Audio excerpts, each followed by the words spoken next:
గాంధీ భవన్ నుంచి Jeevan Reddy walkout. Congress హైకమాండ్పై fire అయిన Jeevan Reddy. Congress senior నేత జైత్యాల మాజీ ఎమ్మెల్యే మాజీ minister T Jeevan Reddy party అంతర్గత వ్యవహారాలపై మరోసారి తీవ్రంగా అసహనం వ్యక్తం చేశారు.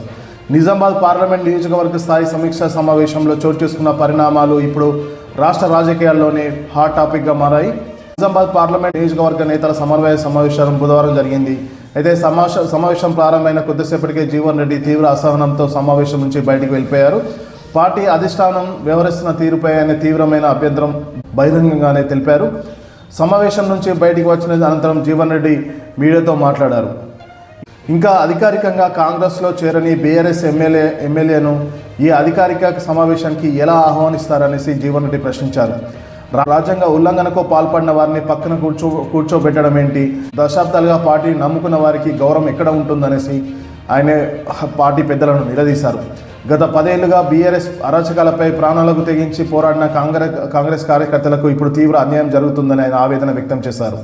నాకు వ్యక్తిగతంగా జరిగిన అన్యాయాన్ని నేను భరించగలను, కానీ వేలాది మంది కార్యకర్తలకు జరుగుతున్న అవమానాన్ని తట్టుకోలేకపోతున్నాననేసి ఆయన మీడియా ముందు వ్యాఖ్యానించారు.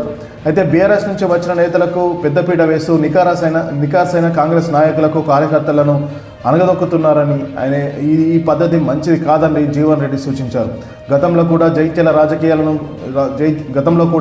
రాజకీయాల విషయంలో జీవన్ రెడ్డి ఆయన బహిరంగానే అసహనం వ్యక్తం చేశారు. ఇప్పుడు నిజామాబాద్ మీటింగ్లో కూడా ఆయన వాకౌట్ చేయడం పార్టీలో అంతర్గత కుమ్ములాటను మరోసారి బయటపెట్టింది.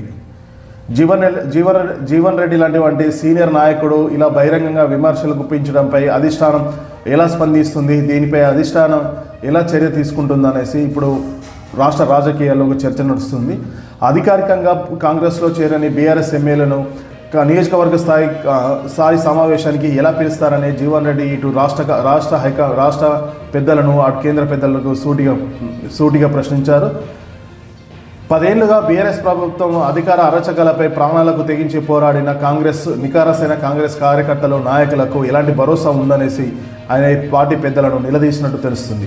దీనిపై ఆయన తీవ్ర అసహనం వ్యక్తం చేస్తూ మీటింగ్ నుంచి బయటికి వెళ్ళిపోయినట్టు సమాచారం. దీనిపై ఇప్పుడు రాష్ట్రంలో తీవ్ర దుమారం రేపుతుంది.